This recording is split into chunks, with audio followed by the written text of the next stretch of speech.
3 de mes best acteurs, avec ce réalisateur qui défrait la chronique depuis pas mal de temps. Obligé d'en être.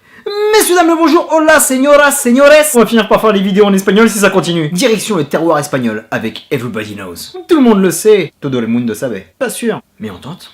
Tout le monde sait que Javier Bardem, Penélope Cruz et Ricardo Darín sont 3 de mes acteurs favoris all time. Je les kiffe. Et de les voir à l'affiche ensemble.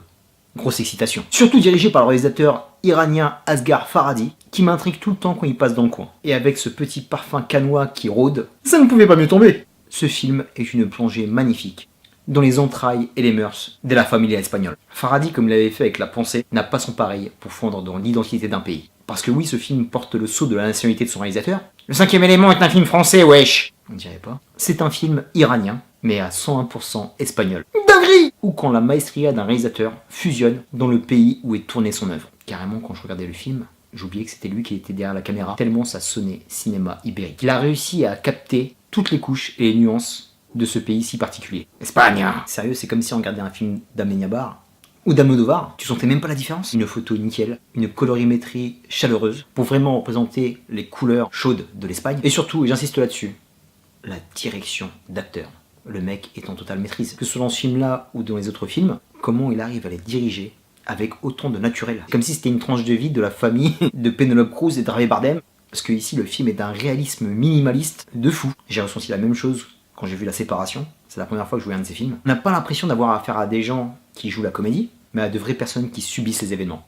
Parce que on n'est pas dans une comédie romantique. Il reste dans son domaine de prédilection, qui est le drame familial. Donc c'est un film qui est très lourd, très pesant. Et ici, il met en avant la Sagrada Familia, la famille sacrée. Comme j'ai pu l'observer maintes et maintes fois quand je me rends en Espagne. La famille est la base de tout, surtout dans cette société, où tradition, chaleur humaine, nous sommes en race compagne. Il y a l'héritage de la terre, il y a aussi une petite part de religion, avec quelques tacles, et aussi le retour aux sources dans son village natal, du personnage de Penélope Cruz. Elle revient ici pour le mariage de sa sœur cadette. C'est la fiesta, tout va bien, mais ça va rapidement tourner au drame pendant la fête. Il va se passer quelque chose de tragique, mais que je ne te dévoilerai pas, parce que le spoil c'est péché. Je suis allé voir ce film sans avoir vu de bande-annonce. Je crois que j'avais vu un petit teaser rapidement, et en fait on voyait pas du tout de quoi ça parlait, on savait que c'était quelque chose de grave. Et justement, je préfère que tu le découvres, que je te le dévoile. C'est plus cool. Et à la suite de ce drame, ma famille, mes amours, ma famille, mes emmerdes prend sens, parce que va s'en suivre une tornade d'emmerdes où tout le monde va en prendre pour son grade. Ça va être un règlement de compte, un déballage de secrets de famille. On va déterrer des rancœurs séculaires qui seront lourdes de conséquences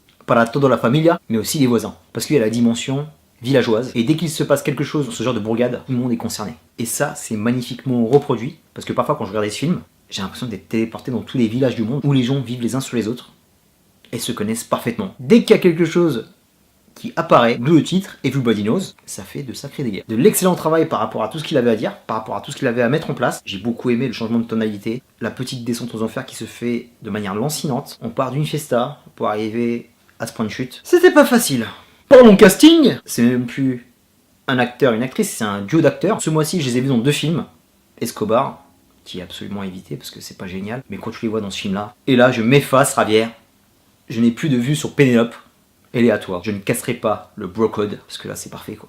Dès qu'ils arrivent à l'écran, ça passe. Ils sont super professionnels. Je pense qu'à la vie, comme sur les plateaux de tournage, ils sont magnifiques. Et ce qui est très fort de leur part, c'est que ces acteurs bankable, ils peuvent jouer dans n'importe quelle production, ils sont souvent appelés par Hollywood, mais on sent qu'il y a une démarche personnelle de leur part pour revenir performer avec force et courage dans des films d'auteur plus minimalistes. Je me rappelle le premier film que j'ai vu où ils étaient ensemble, c'était Jambon Jambon de Bigas Luna en 1992. On peut dire que ça remonte, ils étaient très jeunes. De suite, ils avaient une osmose. Et tu comprends pourquoi c'est un des couples les plus glamour du cinéma. Avec Jean-Pierre Bacri et Agnès Jaoui. Jean Dujardin avec Sandra Lamy sont toujours ensemble. Un autre, qui n'est pas très connu du grand public, mais plus du public cinéphile, qui aime les films sud-américains, l'immense Ricardo Darín. Lui, c'est un tueur à gages. Cet acteur s'est permis de refuser toute sa carrière, tous les rôles qu'on lui a proposés aux States, parce qu'il voulait pas jouer les narcos ou autres rôles stéréotypés pour les Sudam. Ici, il est un peu plus en retrait parce qu'il campe un personnage secondaire qui arrive dans la deuxième partie. Mais quelle présence à l'écran.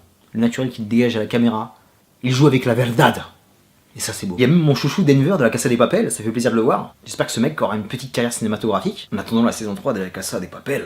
Très cool Denver. Par contre je ne connais pas ton nom et ça c'est pas cool. Attention, nous allons rentrer dans la zona des bémols. Pour chouiner un tout petit peu, j'ai trouvé la résolution de l'intrigue un peu expéditive, voire un chouïa prévisible. Dès que l'image apparaît, on sait ce qui se passe. Même si je pense que le thriller n'est pas l'objet premier de ce film, qui est de mettre en relief une famille et tout ce qu'il y a autour. C'est vrai que je chipote, mais cette résolution est quand même rattrapée par l'épilogue qui est intéressant, parce qu'on a une fin semi-ouverte qui est plutôt bien vue.